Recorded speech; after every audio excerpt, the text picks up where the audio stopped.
The old man stood in the mud up to his knees and watched the tide coming in. Behind him, the cottage door hung open. The locks had been changed that morning.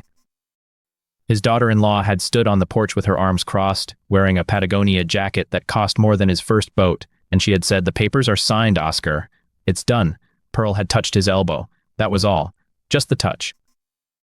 Then she had turned and walked down the gravel path toward the highway, carrying a single canvas bag with the broken zipper, and he had followed her because there was nowhere else to go. The cottage had been his mother's, then his, then theirs. 43 years of salt and wood smoke and photographs pinned to the corkboard in the kitchen. 43 years of Christmas lights and the smell of Pearl's bread on Sunday mornings and the sound of rain on the tin roof while he mended nets by the stove. And now it belonged to a banker in Portland who had never once touched salt water. The tide was rising. Oscar watched it cover the salt marsh grass, watched it creep toward the derelict hull half sunk in the channel, and he did not feel the cold because the cold was nothing compared to the thing sitting in his chest like a stone. He had been a fisherman for 53 years. He had lost men. He had lost boats. He had lost a brother to a storm in '84, but he had never lost his home, until Tuesday. The boat in the marsh was a ketch, 28 feet, lying on its side in the mud like a rib cage. Its mast was snapped at the deck. Its hull was bearded with barnacles and sea lettuce. The nameplate had long since been pulled off by someone who knew what they were doing, but Oscar knew the lines. He knew the curve of the transom and the set of the cabin trunk and the way the tiller hung crooked. He had worked on one just like it in 1967. A man named Harris had owned her. Harris had taught him how to splice wire and set a jib and rid the weather in the color of the sky before dawn. That boat was gone now. Harris was gone. Everything was gone. But this one, this carcass in the mud, was the same mold, same builder, same year. He could feel it in his hands before he even touched it. Oscar. Pearl's voice came from the bank behind him.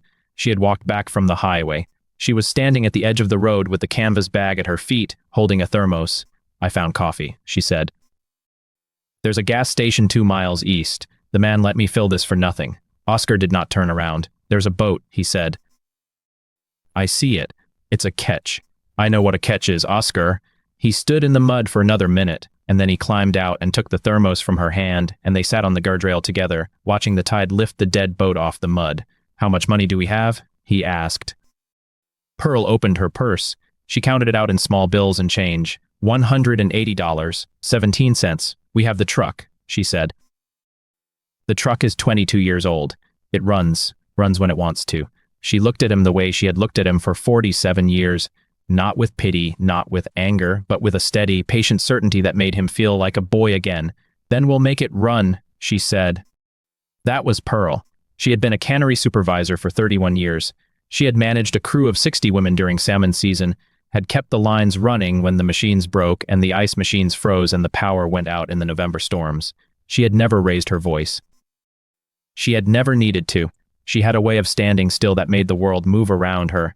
He had fallen in love with that stillness the first time he saw her, standing at the end of the dock in Astoria, holding a clipboard with a pencil tucked behind her ear. She still had the clipboard. It was in the canvas bag. He had the net mending needle. It was in his coat pocket, where it had been every day since 1967. The gas station was called Ray's. It sat at the intersection of 2 county roads, with a single pump and a convenience store that smelled of old coffee and motor oil. The man behind the counter was named Ray, which was not his real name. His real name was Dennis, but the sign had been there before he bought the place and he never bothered to change it. Oscar and Pearl spent their first night in the truck parked behind the station, with the seats reclined and a wool blanket pulled over both of them. The temperature dropped to 38 degrees. Oscar woke every 2 hours to start the engine and run the heater for 10 minutes. Pearl slept with her head on his shoulder, and he watched the dashboard clock tick through the hours, and he thought about the boat. At dawn, he walked down to the marsh. The tide was out. The ketch lay in the mud, exposed and broken, and he could see the full extent of the damage now. The planking was split in 3 places. The deck was rotten. The cabin roof was gone, collapsed inward, and the interior was filled with silt and crabs and the bones of a seabird that had crawled inside to die. But the keel was intact. The rudder was intact. The engine block, a small diesel, he could see the top of it through the debris, was still bolted to its bed. He stood there for a long time. "Pearl," he said when she came down with the thermos. I'm going to raise it." She did not ask how. She did not ask why. She handed him the thermos and said, "Then we need a pump." They spent the next 3 days scavenging. The truck took them to the county dump, where Oscar found a gas-powered pump behind a pile of scrap metal. The hose was cracked, but he cut the bad section and spliced the ends with electrical tape. He found a coil of line, half-rotted but long enough. He found a canvas tarp with a tear in the corner. He found a box of bronze screws, still good, and a hand plane with a blade that could be sharpened. Pearl found the plywood. It was stacked behind the dump office, left over from a construction job, and she convinced the man on duty to let her take it for free by telling him she was building a chicken coop. "We don't have chickens," Oscar said. "We will," she said. After. The word hung between them like a promise. They brought the pump to the marsh on the 4th day. Oscar waded into the mud and cleared the intake hose of debris, then ran the discharge line into the channel. The pump started on the 7th pull. It coughed black smoke for a minute, then settled into a steady rhythm and water began to trickle out of the hose. It would take hours to empty the hull. They had hours. The work was slow. It was brutal. It was the hardest thing Oscar had done since he was a young man pulling nets in the Bering Sea, and his body remembered the pain even if his mind had tried to forget it. His hands cracked and bled. His knees ached from kneeling on wet plywood. His back seized up every evening, and Pearl would rub liniment into his shoulders by the light of the truck's headlamps, and they would eat crackers and canned beans and talk about the boat. "I'll need to replace the garboard strake," he said one night. "The what?" "The plank next to the keel. It's split lengthwise. Can you get another one?" "I can mill one. There's a sawmill in Warrenton. The man there might trade." "Trade what?" "I don't know yet." Pearl was quiet for a moment. Then she said, "I still have my ring." Oscar looked at her. The ring was gold, thin with a small chip in the band where it had been resized twice. It had been her mother's. "No," he said. "If we need it, we don't need it." "Oscar, we don't." She did not argue. She simply nodded and put her hand over his, and they sat in the dark truck until the windshield fogged over and the stars came out through the trees. The discovery happened on the 11th day. Oscar was inside the hull, clearing mud from the forward compartment, when his hand closed around something hard and flat. He pulled it free and wiped the silt off with his thumb. It was a bronze plate. Small, rectangular, with letters embossed into the surface. Dolphin, Portland, Oregon, 1964. He turned it over. On the back, scratched into the metal with a center punch, was a registration number. "Pearl," he said.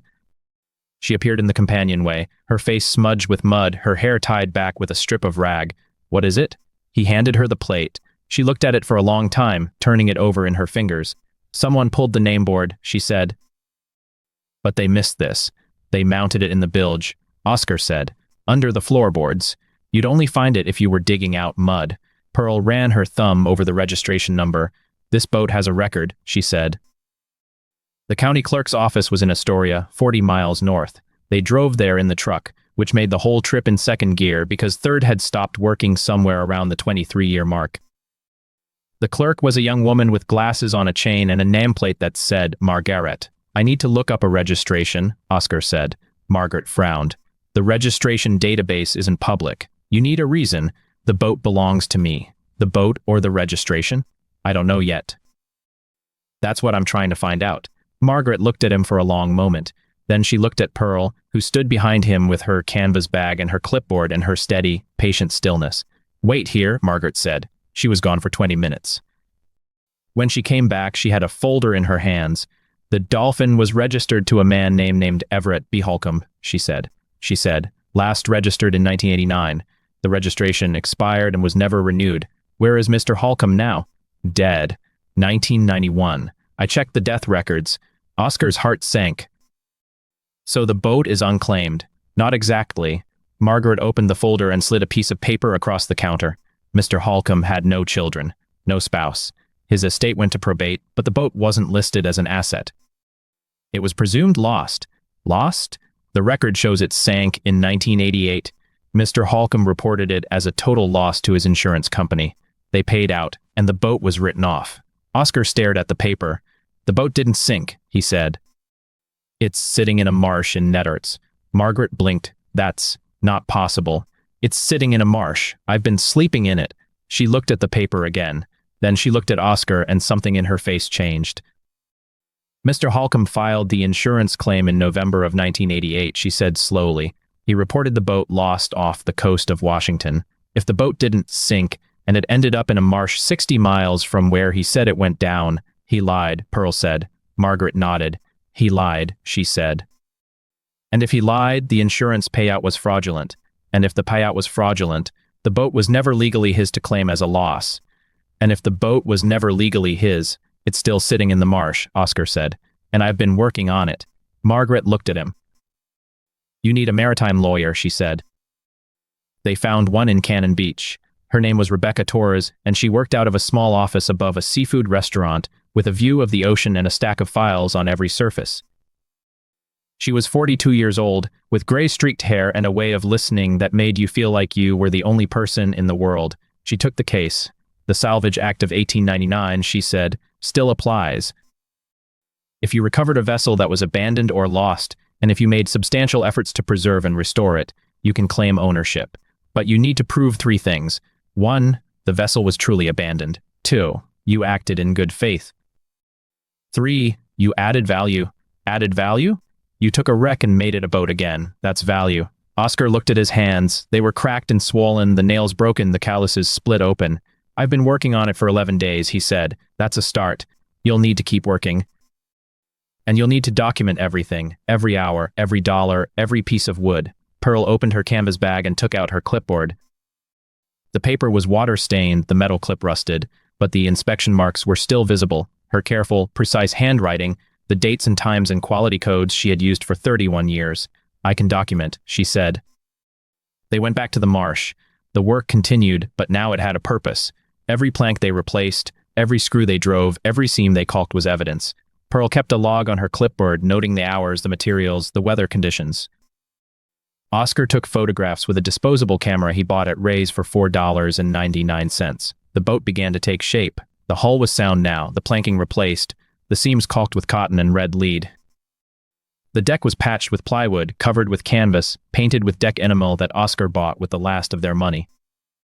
The mast was a problem. The original was snapped, and a new one would cost more than they had. But Oscar found a spar at the dump, 40 feet of Douglas fir that had been used as a flagpole at a car dealership that went out of business. He stripped it, shaped it, stepped it into the hull by hand. Pearl watched him from the bank, her clipboard in her hands, writing. September 24, she said. Mast installed. 8 hours. Oscar leaned against the mast, breathing hard. October? He said. What? We need to be on the water by October. If we wait until November, the weather will turn. Pearl looked at the sky. It was clear, blue, with a thin haze on the horizon. We have 4 weeks, she said. Then we have 4 weeks. They worked 14-hour days. The engine was the hardest part. The diesel was seized, the cylinders rusted, the injectors clogged. Oscar pulled the head off and soaked the pistons in penetrating oil for 3 days. He turned the flywheel with a wrench, a 1/4 inch at a time, until the rust let go and the pistons began to move. Pearl rewired the electrical system. She had never done it before, but she had watched electricians work in the cannery for 31 years, and she had paid attention. She traced every wire, labeled every connection, soldered every joint with a propane torch and a reel of Rosencore solder. On the 23rd day, the engine started. It coughed, smoked, rattled, and then settled into a steady idle that brought tears to Oscar's eyes. October 8, Pearl wrote on her clipboard, engine running. Tested for 40 minutes. No leaks. The Tuesday in October came like any other. Oscar woke in the truck, his back stiff, his hands aching. Pearl was already up, standing by the hood with a cup of coffee from Ray's. Good morning, she said. Morning. I talked to Ray. He said we can use his dock to launch. When? Tomorrow. If we're ready. Oscar looked at the boat. It was floating now, tied to a tree on the bank, riding high on the incoming tide. The hull was painted white. The mast was stepped. The rigging was tight. We're ready, he said. They spent the morning loading supplies. A sleeping bag, a camp stove, canned food, a gallon of water, the canvas bag with Pearl's clipboard and Oscar's net-mending needle, the bronze plate from the bilge. At noon, they walked to the gas station to use the phone. Oscar called his son's number. It rang 6 times and went to voicemail. It's your father, he said. We're leaving. I wanted you to know. He hung up. Pearl called her daughter. Same result. They looked at each other. We don't need them. Pearl said, I know. We have each other. I know. They walked back to the marsh. The Betrayal came at 4 o'clock. They were on the boat, checking the rigging, when a car pulled up on the road above the bank. It was a black SUV, new, with tinted windows and chrome wheels. The door opened and Oscar's son stepped out. His name was Daniel. He was 44 years old, a real estate developer with a wife who wore Patagonia and a house in Portland with a view of the river. He had not spoken to his father in 3 weeks. "Dad," he said. Oscar did not answer. "I need to talk to you." "Talk." Daniel walked down the bank. He was wearing leather shoes that were not meant for mud. He stopped at the edge of the water and looked at the boat. "You're actually doing it," he said. "We're doing it. You're leaving. Tomorrow." Daniel was quiet for a moment. Then he said, "I need you to sign something." He pulled a folded paper from his pocket. Oscar did not take it. "Read it?" Daniel said. "I'm not signing anything. It's a waiver, saying you won't contest the sale of the cottage." Oscar looked at his son. The man standing in front of him was a stranger. He had the same eyes, the same jaw, the same way of holding his shoulders, but he was a stranger. "Why would I contest it?" Oscar said. "It's already sold." "It's not. The sale hasn't closed. There's a problem with the title. They need a clear waiver from you. And if I don't sign..." Daniel's face tightened. "Then the sale falls through, and we lose the deposit." "The deposit." $50,000. Oscar looked at Pearl. She was standing at the mast, her clipboard in her hands, her face still. She did not say anything. "That's not my problem," Oscar said. "Dad, you took the house. You took everything in it.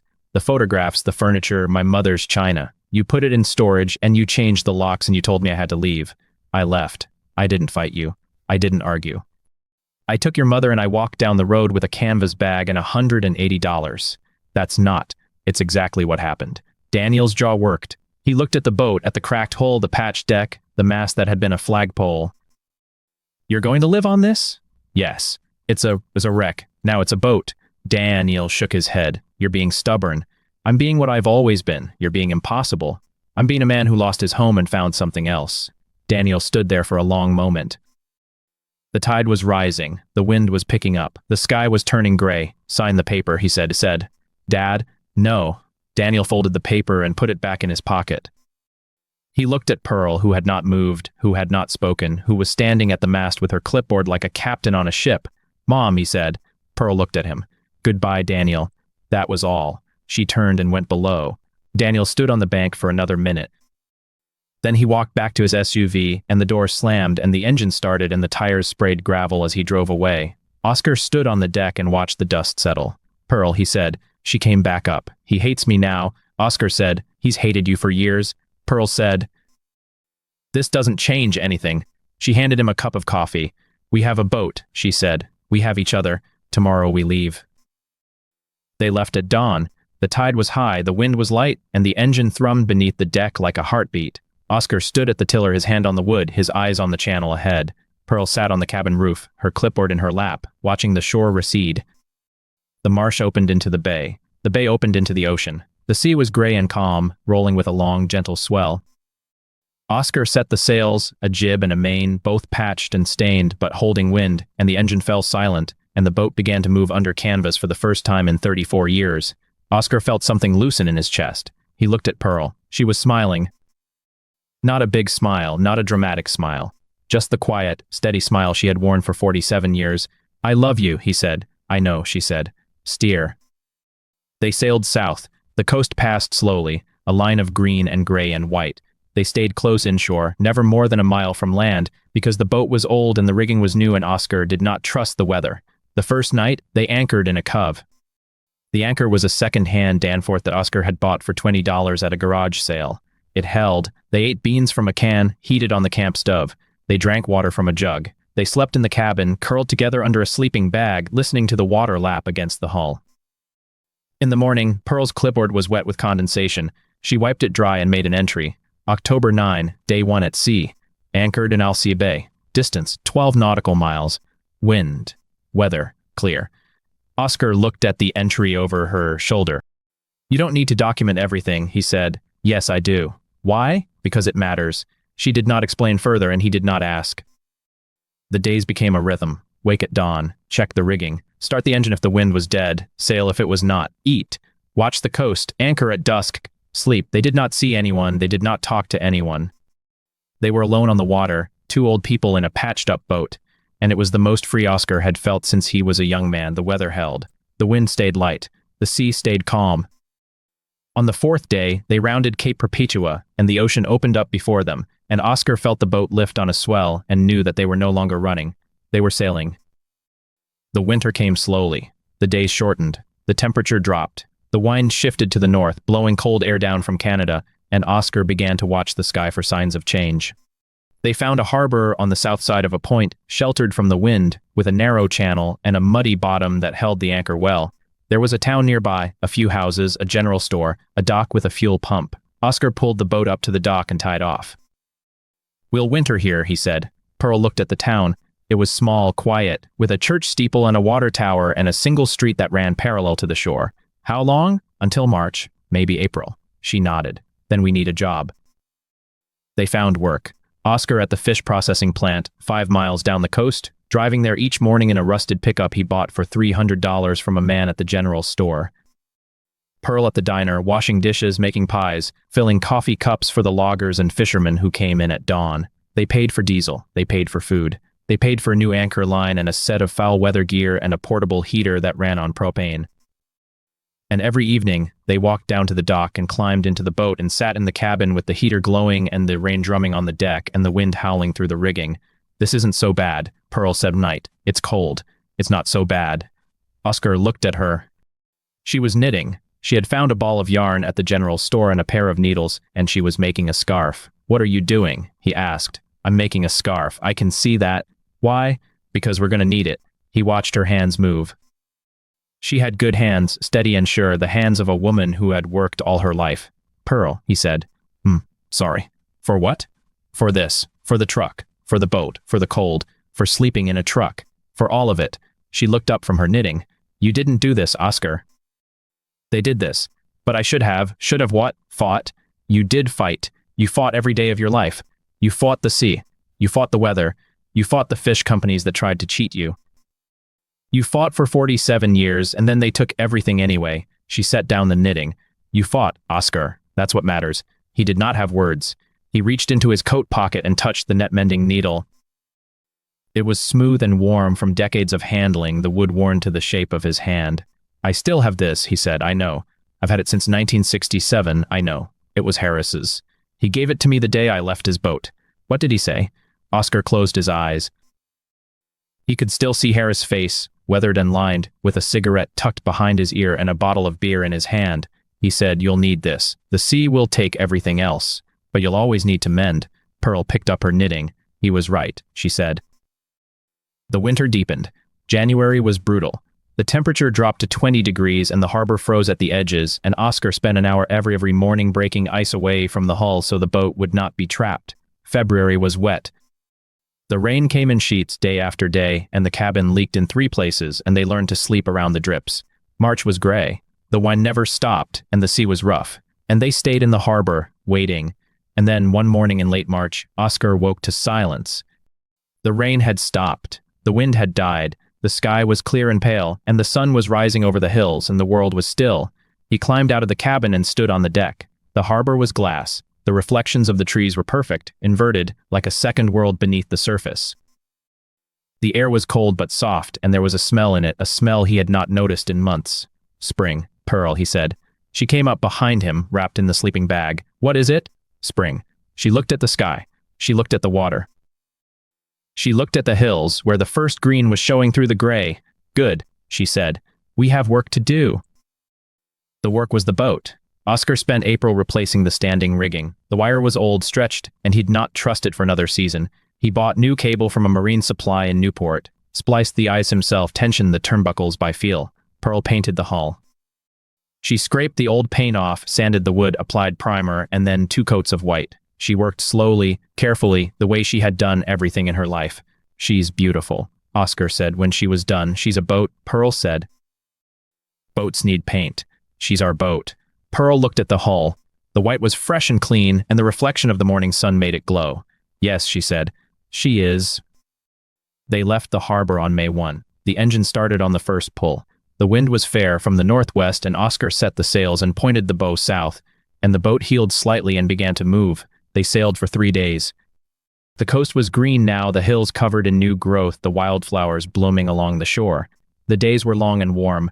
The nights were cool, but the cabin was dry, and the heater was enough. On the 3rd day, they rounded Cape Blanco, and Oscar saw something on the horizon. A lighthouse. White and red, standing on a cliff above the sea. "We'll stop there," he said. "Why?" "Because I want to see it." Pearl looked at him. He did not explain further. She did not ask. They anchored in a small cove below the lighthouse.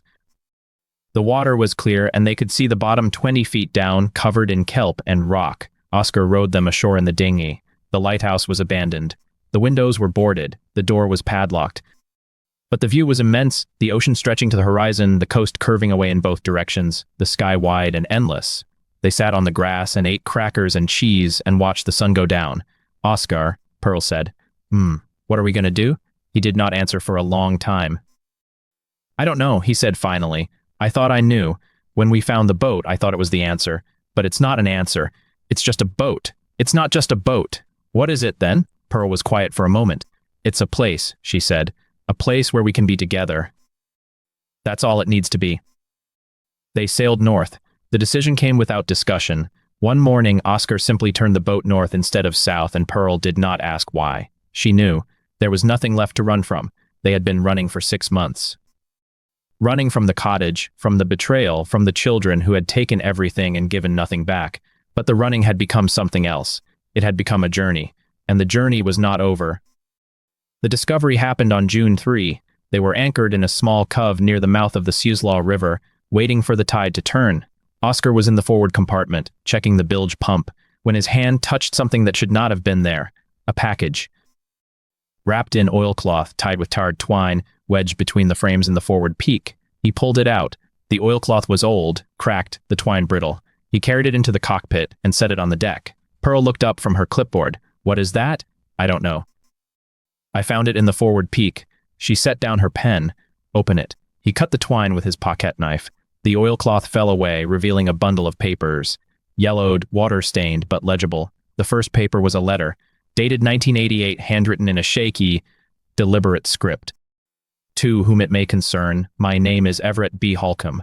I am the owner of the vessel Dolphin. If you are reading this, I am dead, and the boat has been found. I want it known that the sinking of the Dolphin was not an accident. I scuttled her myself in the marsh near Nettarts, because I could not bear to see her sold to strangers. I reported her lost at sea and collected the insurance money. I know this was wrong, but I could not let her go. She was my home, the only home I had, and I could not stand the thought of someone else living in her. If you have found her, and if you have brought her back, then she is yours. She chose you, the same way she chose me. Take care of her. She deserves better than I gave her. Oscar read the letter twice.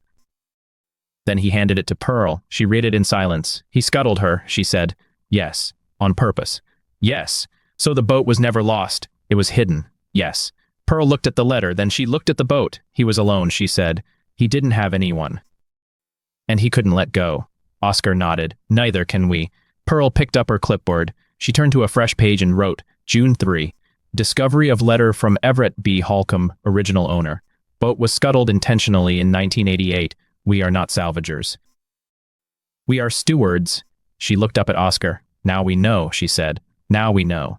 She put the clipboard down and picked up the letter again, folding it carefully and placing it in her canvas bag, next to the bronze plate and the net-mending needle. The tide was turning. The water was beginning to move. Oscar went to the tiller. Where to? Pearl asked. He looked at the sky. The sun was setting, painting the clouds in shades of orange and pink and gold. The wind was rising, filling the sails, and the boat began to move. Home, he said. Pearl sat down beside him. She did not ask which home. She did not need to. The boat sailed into the evening, and the coast unfolded before them, green and wild and full of promise, and the sea carried them forward into the gathering dark. The stars came out one by one. Oscar kept the tiller in his hand, feeling the boat respond to the water, the wind, the current. Pearl sat beside him, her clipboard in her lap, her hand resting on his knee. They did not speak. They did not need to. The boat moved through the darkness, and the waves whispered against the hull, and the stars wheeled overhead, and the world was small and large and full of everything they had ever needed. In the cabin, in the canvas bag, the bronze plate gleamed faintly in the light from the running lamp. The letter from Everett B. Holcomb lay folded beside it. A net-mending needle rested in Oscar's pocket, smooth and warm, a promise kept across the years. They had come ashore with nothing. They had built a boat from the wreckage of a lie, and now they were sailing home. The tide was with them. The wind was fair. The journey was not over. But they were no longer lost. The stars wheeled overhead as the Dolphin carried them south through the night. Oscar kept the tiller steady, his eyes on the compass, the faint glow of the binnacle lamp casting his face in shadow and gold. Pearl dozed against his shoulder, her breathing slow and even, her hand still resting on his knee. They made landfall at dawn. The cove was hidden, tucked between two rocky headlands, accessible only at high tide. Oscar had found it years ago, during his first summer on the coast when he was still learning the waterways, still learning how to disappear. He had never told anyone about it, not even the old man who had taught him to read tides and currents. The boat slid into the narrow channel, the keel brushing sand, and Oscar dropped the anchor in water so clear he could see the bottom. Pearl woke slowly, blinking in the pale morning light. "Where are we?" "Safe," he said. She looked around at the steep cliffs, the fringe of pine trees at the top, the small beach of gray sand. "You know this place?" "Yes." "How long have you known it?" "Since before I met you." She did not ask more. She trusted him. They spent the day resting, eating tinned fish and hard bread, drinking water from a spring Oscar knew at the base of the cliff. He showed her the cave where he had once stored supplies, the flat rock where he had sat and watched the sea for hours, waiting for nothing. "Were you running?" Pearl asked. "I was hiding," he said, "from myself." And now, he looked at her, at the way the morning light caught the silver in her hair, at the lines around her eyes that spoke of grief and resilience. "Now I'm not heading anymore." She smiled, and it was like the sun breaking through clouds. They stayed in the cove for 3 days. Oscar worked on the boat, replacing a worn shroud, checking the rigging, caulking a seam that had begun to weep. Pearl explored the shoreline, collecting shells and driftwood, sketching the curve of the cliffs in a notebook she had bought at a gas station months ago. On the third evening, they sat on the beach, watching the tide retreat. "I've been thinking," Pearl said. "About what?" "About what comes next." Oscar picked up a flat stone, weighed it in his hand, skipped it across the water. It bounced 4 times before sinking. "We sail," he said. "We keep sailing." "For how long?" He looked at her. "Until we don't want to anymore." She picked up her own stone, but she did not throw it. She held it in her palm, feeling its smoothness, its weight. "I want to find my daughter," she said. "I want to tell her I'm sorry." Oscar nodded. "Then we find your daughter. It might be too late. It might not." She turned the stone over in her hand. "And what about you? What do you want?" He thought about it. He thought about the letter in the canvas bag, about Everett B. Holcomb, about the boat that had been scuttled and raised and given to them by the sea. "I want to finish what we started," he said. "I want to sail the Dolphin all the way down the coast. I want to see the Redwoods. I want to stand on a beach where the sand is black and the waves come in from Japan. That's a long way. I've got time. Have you?" He looked at her. "I don't know, but I'm not going to waste it." Pearl threw her stone. It skipped 7 times before sinking. They left the cove the next morning, the tide carrying them out, the wind filling the sails, the sun warm on their faces. They sailed for a week, stopping only to take on water and supplies, sleeping in shifts, eating simple meals cooked on the single-burner stove in the cabin. The coast changed as they went south. The cliffs grew taller, the forests thicker, the air warmer and saltier. Pearl kept a log. She noted the weather, the currents, the birds they saw. She noted the names of towns they passed, the lights of distant lighthouses, the shape of the clouds at sunset. She did not mention her daughter again, but Oscar knew she was thinking about her. He could see it in the way she stared at the shore, in the way she traced maps with her finger, in the way she sometimes stopped writing and just sat, looking at nothing. He did not push her. He knew she would speak when she was ready. They were anchored off a small town called Port Orford when the letter came. Oscar had rowed ashore to buy supplies. When he came back, he found Pearl sitting on the deck, a piece of paper in her hand, her face pale. "What is it?" She handed it to him. It was a note, written on cheap notebook paper, folded into a rough square. The handwriting was messy, the letters uneven, as if the writer had been in a hurry or in distress. "To the people on the sailboat, I saw you come in. I know who you are. I'm sorry for what happened. I need to talk to you. Please. I'm at the motel on the highway, room 8. Come tonight." Oscar read it twice. "Who is Jay?" he asked. "I don't know," Pearl said. "But they know us. Could be anyone. Could be." They looked at each other. "We don't have to go," Oscar said. "I know. But you want to." She folded the note carefully, the way she folded everything, and tucked it into her pocket. "I want to know," she said. "I want to know who sent it and why." He nodded. "Then we go." They rowed ashore at dusk, the sky a bruised purple, the first stars appearing in the east. The motel was a sad collection of single-story buildings, the paint peeling, the neon sign flickering. Room 8 was at the far end, the curtain drawn, a dim light showing through. Oscar knocked. The door opened a crack, then wider. The woman standing there was in her 40s, her face lined with exhaustion, her eyes red from crying. She wore a cheap bathrobe over a t-shirt and jeans. Her hands were shaking. "You came," she said. "We came," Pearl said. The woman looked at them, then stepped back, holding the door open. Please, come in. The room was small and drab, the bed unmade, a half-empty bottle of whiskey on the nightstand. The woman sat down on the edge of the bed, her hands clasped between her knees. "I'm Janet," she said. "Janet Holcomb." Pearl went still. "Holcomb," she said. Janet nodded. "Everett's daughter." The name hung in the air like smoke. "I found the letter," Janet said. "The one he wrote. I found it in his things after he died. I didn't know what it meant. Not until I saw the boat in the harbor." "You've been looking for us," Oscar said. "For months. I hired a private investigator. He traced the registration. But you kept moving. You never stayed in one place long enough." "We don't stay anywhere long," Pearl said. "I know." Janet's voice cracked. "I know what he did. I know he scuttled the boat. I know he lied about it. Why did you want to find us?" Janet looked at her hands. "Because I want you to forgive him." The room was silent. "He was a difficult man," Janet went on. "He was angry and bitter, and he pushed everyone away. He pushed me away. I didn't speak to him for the last 10 years of his life. But he was my father, and he was alone, and I couldn't." She stopped, pressing her hand to her mouth. "I couldn't forgive him," she said. "Not while he was alive. But now he's dead, and I can't make it right. I can't tell him I'm sorry. But maybe if you forgive him, it will be enough." Pearl did not speak. Oscar watched her. He saw the way her jaw tightened, the way her hands clenched at her sides. "Why?" Pearl said finally. "Why what? Why should I forgive him?" Janet opened her mouth, then closed it. "He stole from you," she said. "He lied to you. He left you a boat that was never lost, a boat he destroyed himself. I know it's not fair. I know I have no right to ask." "No," Pearl said. "You don't." Janet's face crumpled. She looked old and tired and lost. "But I'm asking anyway," she whispered, "because I don't know what else to do." They left the motel in silence. Oscar rowed them back to the boat, the oars dipping into the dark water, the lights of Port Orford shrinking behind them. Pearl sat in the bow, her back to him, her shoulders hunched. When they were safely anchored, she spoke. "I don't know if I can." "Then don't," Oscar said. "She wants me to forgive her father. She wants me to absolve him. But he's dead. He doesn't care. He doesn't know. That's not why she's asking." Pearl turned. Her eyes were wet, but she was not crying. "Why then?" "Because she can't forgive herself," he said. "And she thinks if you forgive him, she can forgive herself for not being there." Pearl stared at him. "How do you know that?" "Because I've been her." He looked down at his hands. "I've been the one who couldn't forgive. And I've been the one who couldn't let go. They're the same thing."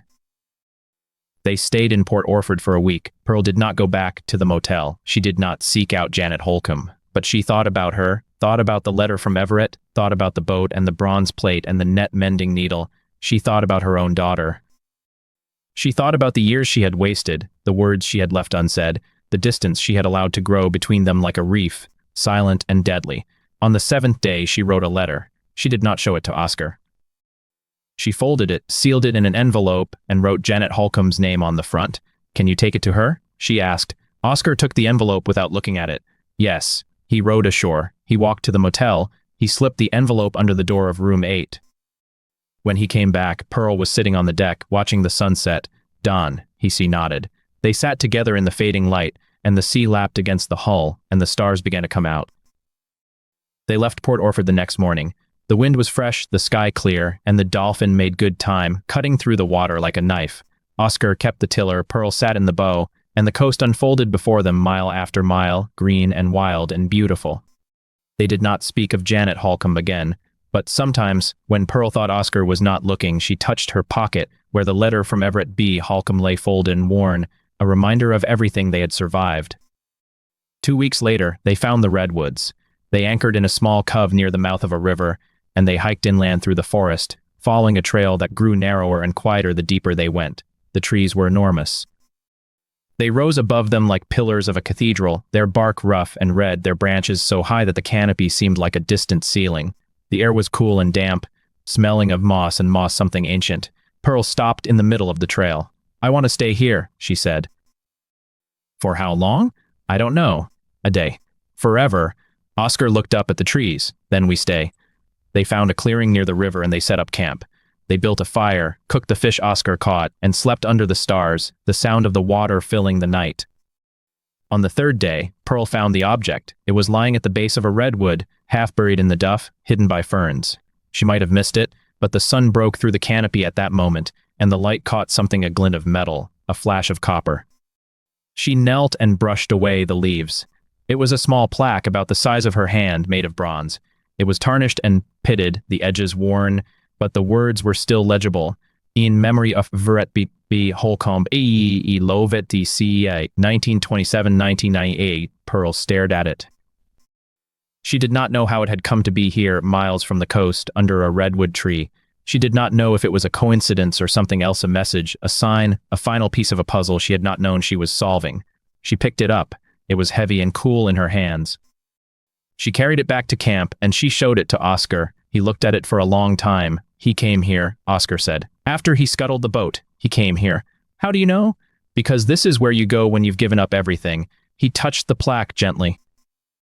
This is where you go when you're ready to die. Pearl held the plaque against her chest. He wasn't a bad man, she said.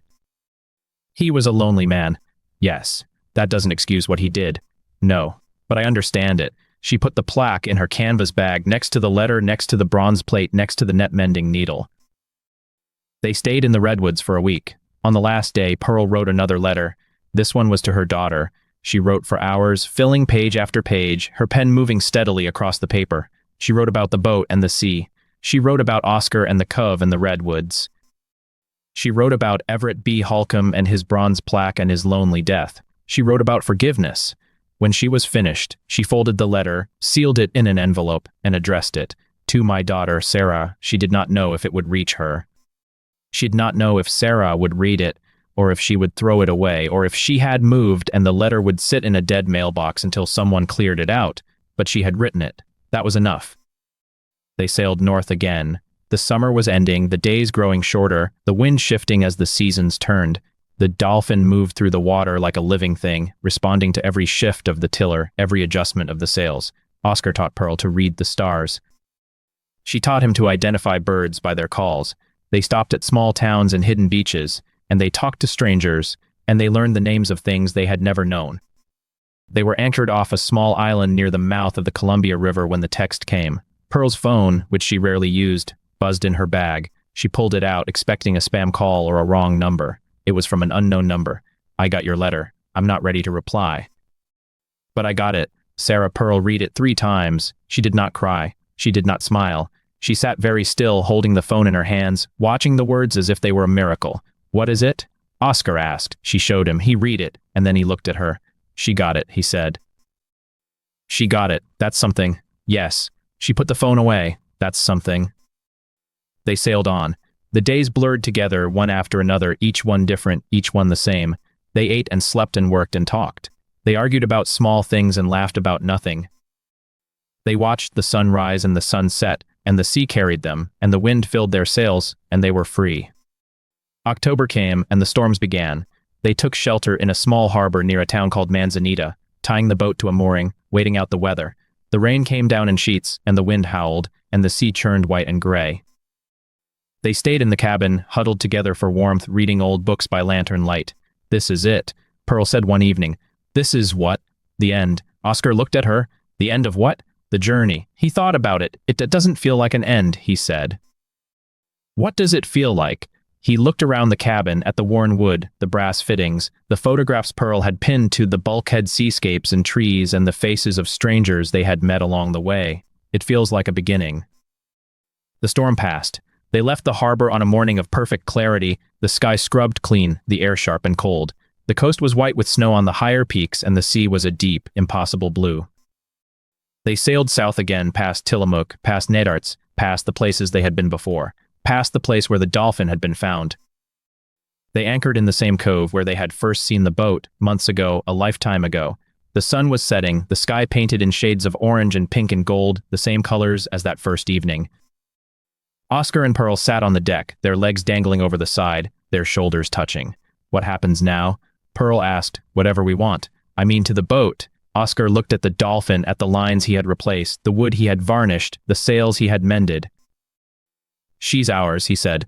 We take care of her. And when we're done, then we find someone else to take care of her. Pearl nodded. Like Everett did? Yes. Like Everett did. She reached into her canvas bag and pulled out the bronze plate, the one that had been hidden in the boat, the one that had started everything. She held it up. What should we do with it? Oscar thought about it. I think we should give it to the sea. Pearl looked at the plate, then at the water, then at him. Are you sure? It's where it came from. It's where it belongs. She held the plate for a long moment. Then she leaned forward and placed it on the surface of the water. It floated for a moment, bobbing on the gentle waves, the light catching the engraved words. Then it sank. They watched it go, a glint of bronze disappearing into the depths. "Goodbye, Everett," Pearl said. The sea accepted the plate, and the surface smoothed, and there was no sign that it had ever been there. They slept on the boat that night, anchored in the cove, the stars bright overhead. In the morning they rowed ashore. They walked up the beach, through the dunes, to the road. They hitched a ride with a fisherman heading into town.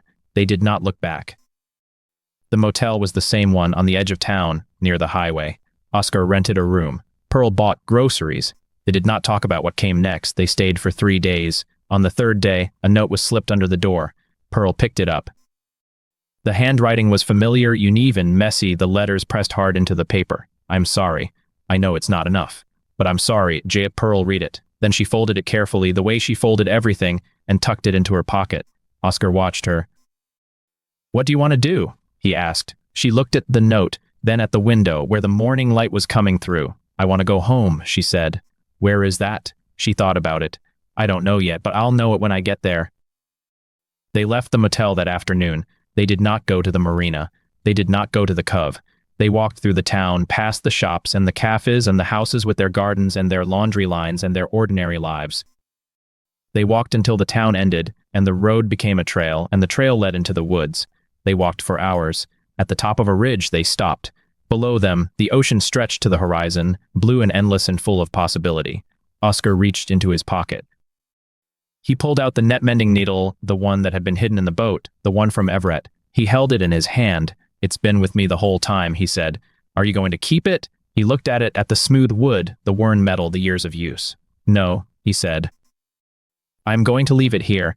He knelt and placed it on the ground, under a salal bush, where it would be hidden, where someone might find it years from now, or where it might stay forever. "Someone else will need it," he said. Pearl nodded. They stood together, looking at the sea. They found a small cabin weeks later on the edge of a town called Nescoin. It was old and drafty and needed work. The roof leaked. The windows were painted shut. The garden was overgrown. It was perfect. They bought it with the money Pearl had saved, and they moved in that winter. Oscar fixed the roof. Pearl cleared the garden. They built a fire in the stone fireplace, and they sat in front of it, watching the flames.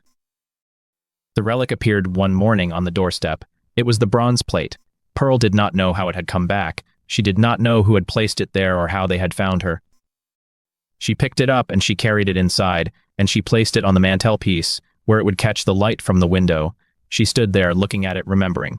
The boat, the sea, the letter, the forgiveness. That evening, she sat on the porch, watching the sun set over the ocean. Oscar came out and sat beside her. He did not say anything. He did not need to. The sky turned orange, then pink, then purple, and the stars came out one by one. And the sea whispered against the shore, and the wind carried the smell of salt and pine and home. Pearl reached into her pocket and pulled out the net-mending needle. She had not left it on the ridge after all. She had kept it. She held it in her hand, feeling its smoothness, its weight, its history. Then she placed it on the railing of the porch, where the last light of the sun caught it, and it gleamed like a promise. The tide was turning, the night was coming, and the journey was not over.